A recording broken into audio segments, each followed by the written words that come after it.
Good morning, everyone.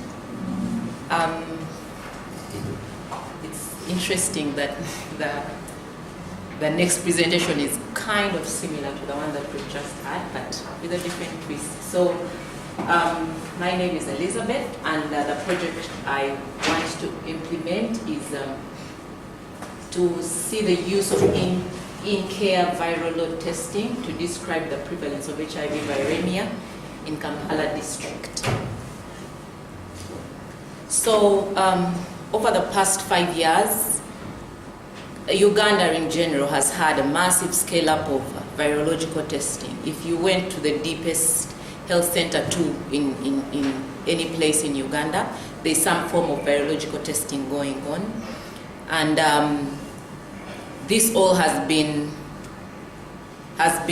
brought about by the 2016-2017 WHO guidelines that have recommended a test and treat strategy for all people who are HIV infected, and have recommended that we move from CD4 monitoring of people on ART to virological monitoring of people who are on ART. So we've had a lot of scale-up of virological testing countrywide.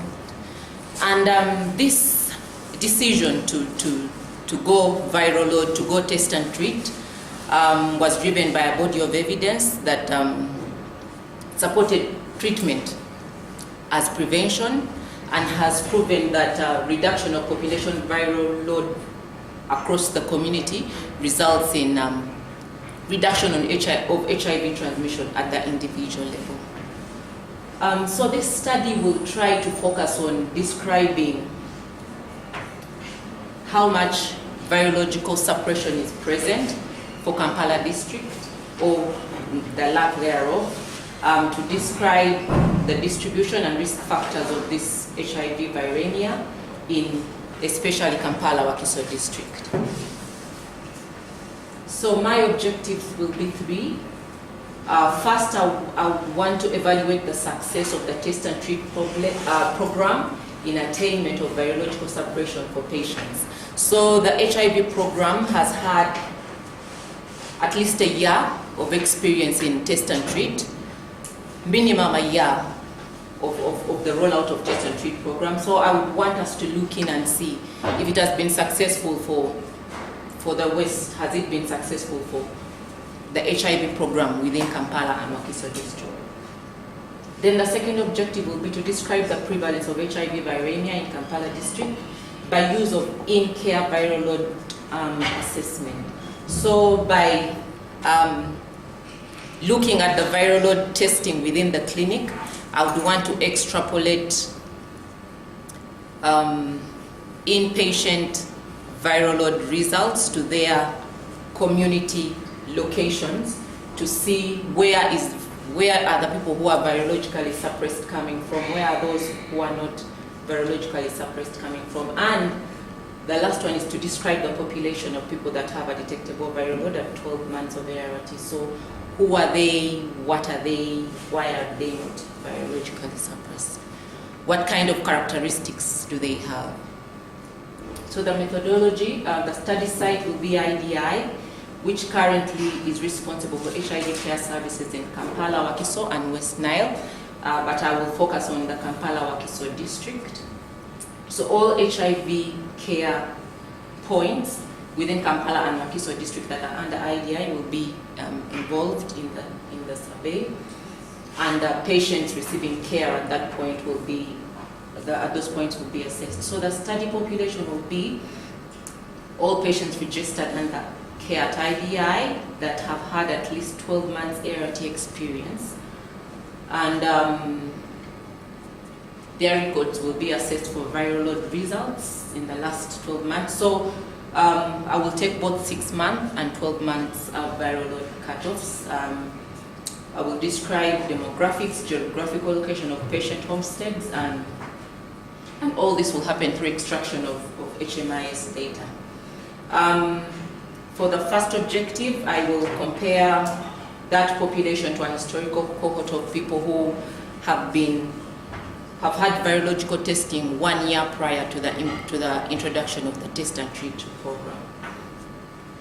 So for the first objective, I will use an interrupted time series design, where I will try to see virological suppression for the historical cohorts before test and treat at quarterly intervals, and try to see what kind of virological suppression was obtained at those points. Then I'll compare that to 1 year after test and treat, and compare that at those quarterly time points.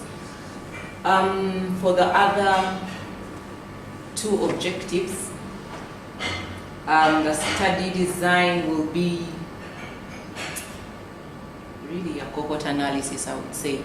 So I will just get the cohort after test and treat and extract their data, extract their geographical, demographic locations, and try to come up with prevalences, come up with description of characteristics.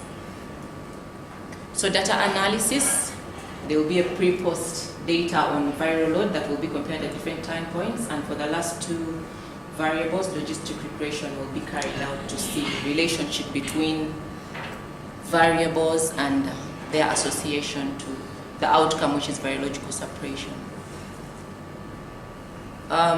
So progress made so far. This concept is embedded within a protocol that allows the IDI to analyze routinely collected data in all its IDI-supported sites, and this protocol has been submitted to SOMREC. Comments have been given and responses have been submitted. I have finalized the concept to carry out this analysis within that existing protocol, and as a way of progress, the IDI is continuously cleaning and collecting data on Viroload, patient characteristics, and that kind of stuff. So at whatever point I have IRB approval, I'll be able to obtain data for analysis. Those are my plans for project activities. And in a nutshell, that is the project that I would want to carry out. Thank you, Elizabeth. Use 10 minutes. So we have 5 minutes to get the questions and responses. Questions? Yes. Elizabeth, it's an interesting study. So I'm wondering, these IDI supported sites, are they like centers of excellence, or they fairly represent Kampala, even the ones which are not centers of excellence? And then my other point is, will it matter when these people started ART? I was thinking about your pre and post analysis. Will it matter when they started ART, and then do you have unique identifiers that you're going to be looking into records? Because I know that the Viroload, the Viroload data from CPHL does not really have unique identifiers. So in the clinics you're looking at, will you have unique identifiers so you don't repeat? Okay, another question? Yeah, there are some, it is not very clear. Okay, you cannot describe the prevalence. In simple biological term, you determine it. It's a proportion. It is sort of a natural thing we can determine. So in terms of language, it must be determined. But then the other thing is, it's not very. Also, you said with the court, you cannot determine the prevalence in a court. You can only determine it in a cross-sectional study. This is a possible, but when you go to present, you say in this court, you cannot determine the prevalence in any court. It's all cross-sectional study design in that case. Also, probably, it's not very clear to me the first objective when you say how will we evaluate the test and treat program. It's not very yeah. When you say to evaluate the success of the test and treat program in attaining viral suppression, what is it that I don't know these things? You excuse me. Do a lot of TB work. But when you say what was the objective that people should have? So it's not very clear when you say, I'm going to test it in terms of achieving biosuppression. Is it that before they had a test and treat, of course these were different people. People are going on antivirals 250, 350, but now they say everyone. So maybe those people may be different from these people who are now test and treat. And if the aim was that maybe there should be 2% people or 10% who are immune suppressed or whatever. So I don't know what when you say you will test it, the program against some retrospective or previous cohort before it started. So it's not very clear to me what is it that. Achilles, just to extend your, some of the word is, this one, Elizabeth, could you read it? This one.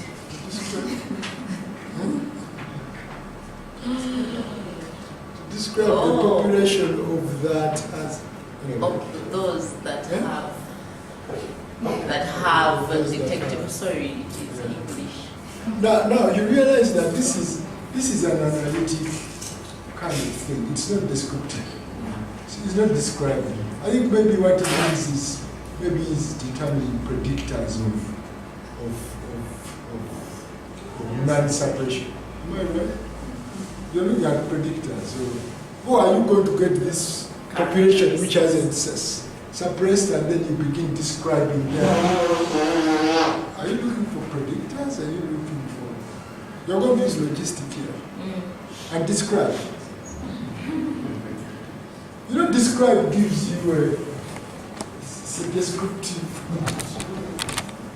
Well, there were some... I things know that the English is Okay, so just one comment, and it goes to both Ivan and Elizabeth. Your plans seem to be very good for us. You'll be finalizing the manuscripts in October, but I don't know, is there any way you want the program to support you so that you finish in time? Because here in the meeting we'll go when we are very sure you complete in October, but then things go on dragging. So I want us to know if you need any help. Yeah. Yes, thank you. I just wanted to add to especially the last objective. You said that you're going to extract data from HMIS. As far as I remember, is that HMIS does not actually give individual patient data. It's aggregated data for the facility. So how would you even describe the population for those patients? Unless you're going to nest in visit some facilities and collect data on individual patients. I also saw something about, you mentioned something about describing, looking at information from the time when they tested up to the time when they achieved viral suppression. Again, if you want to use the HMIS data, that is not practical.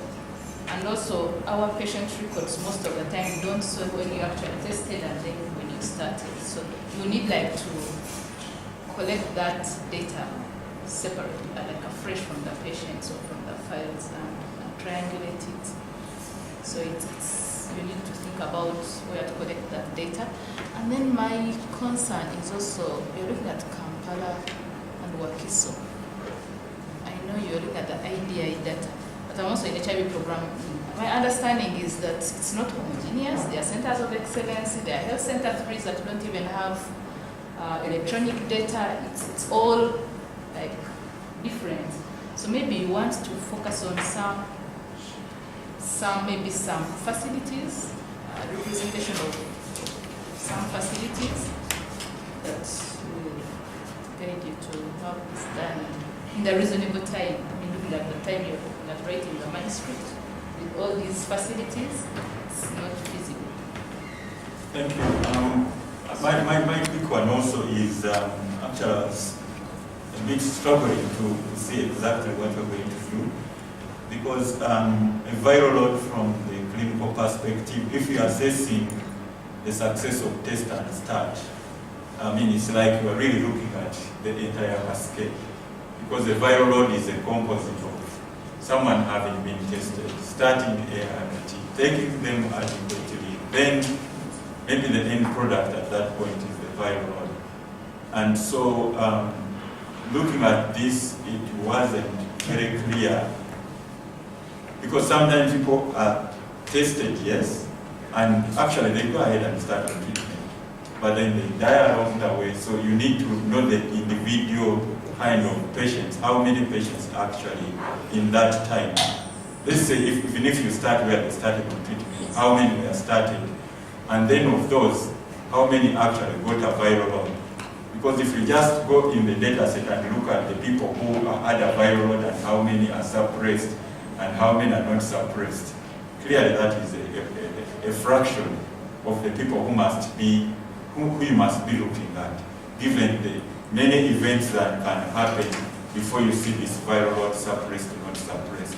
So I feel like you really need to clearly review what exactly you want to study, and in addition to what Dawson and others have commented. And I was wondering about title. It still appears on the program.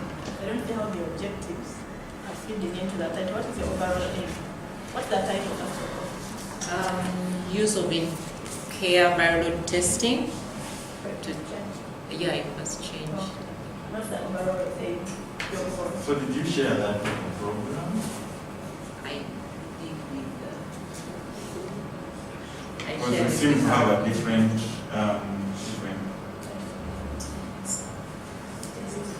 Okay, the last one, then you will have like 1 minute or 2 minutes to kind of give us what you think.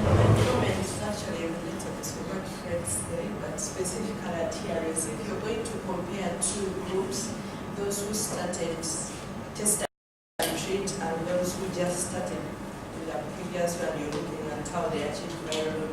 Will you first look at their TRS in the two groups?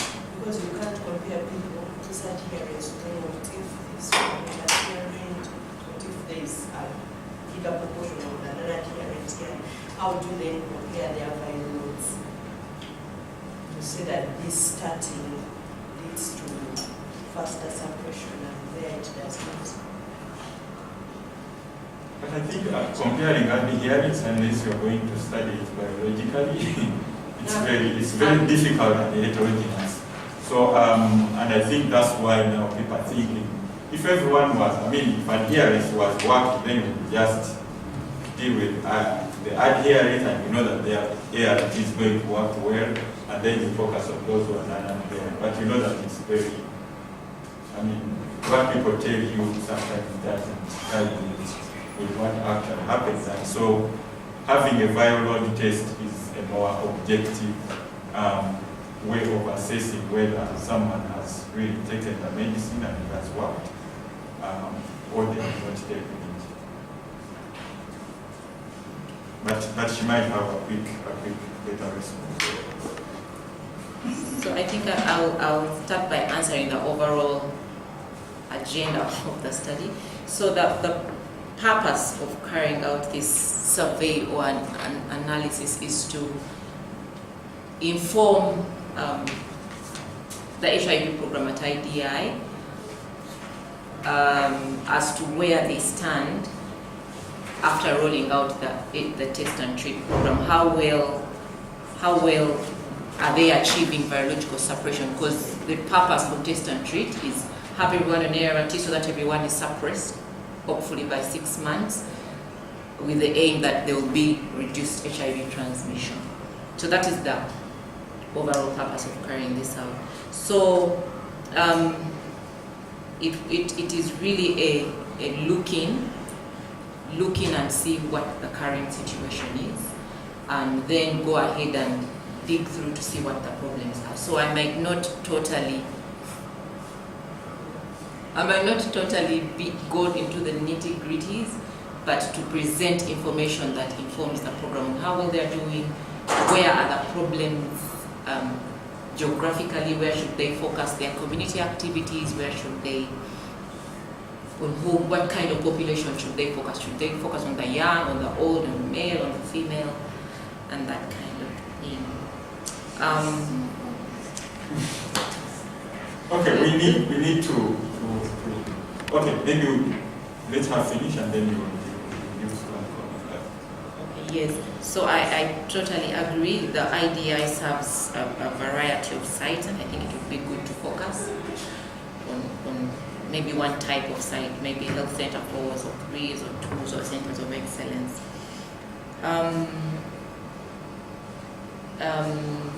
Thank you for the corrections on prevalence and cross-sectional study.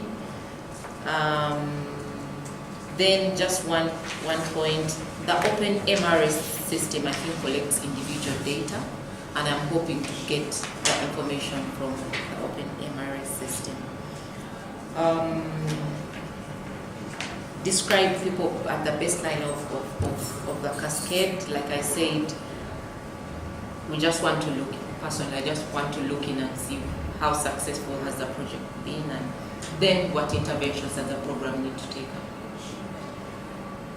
Have I left out? Unique identifiers, I think the viral load after coming from CPHL will be entered into the individual patient open MRS system, so I'll be able to link the viral load to the patient. Does it matter when they started their RTs? I hadn't thought about that. I will look into that. Okay, I don't know how much time you spend on like HIV care in terms of your clinical connection with HIV care, but I have the feeling that either you take some time and visit these clinics where you want to get the data, and eventually might need to really track individual patients and select a group of patients where you're going to look at how they are performed in the cascade, rather than thinking that it's going to all come and be in some database somewhere and you just go to punch in something and get what you want to get. It might be difficult for you. Excuse me, Fred. Well, I asked about supervisors. This is you didn't mention. Now, I know you know what you are doing, but it helps to bounce ideas of people. Because part of the answers are questions. Yeah, that's right. Yeah, it's like, how do you move forward with some of these comments? You need them on your own, you discuss them with some people. Are the mentors helpful or we change? Are the mentors helpful? Should we change? Do you want some supplemental to see or whatever? What's going to happen? I know you presented these things about a year ago. I'm sorry, but a year ago I had things about. So it's a bit, Fred, did you hear this a year ago? You know you're not commenting. But one wonders, like, how do you proceed and have a very reasonable proposal? Get it done and published by October. I think that's what she's asking. Is it going to happen, or is it for this meeting? Is it for this meeting? No, I think it would help. It would help for us to get some supervisors, because I think one of the challenges that I myself encounter, not that it should be the one holding you back, but it's not having a supervisor. So it would help. So you don't have? Yes, it would help if I could get someone. Have you looked for one? Like somebody, like a key is there, is maybe you haven't talked to him. Or for that matter, somebody. I shouldn't solve it here, but I'm sure they are there. there are people who can give you feedback, even if they are not your supervisors, they can give feedback and stuff. Okay. Thank you. You were assigned supervisor. We were assigned supervisor. And is it working? Is it working? Personality. You have to upgrade. Yeah, I like that.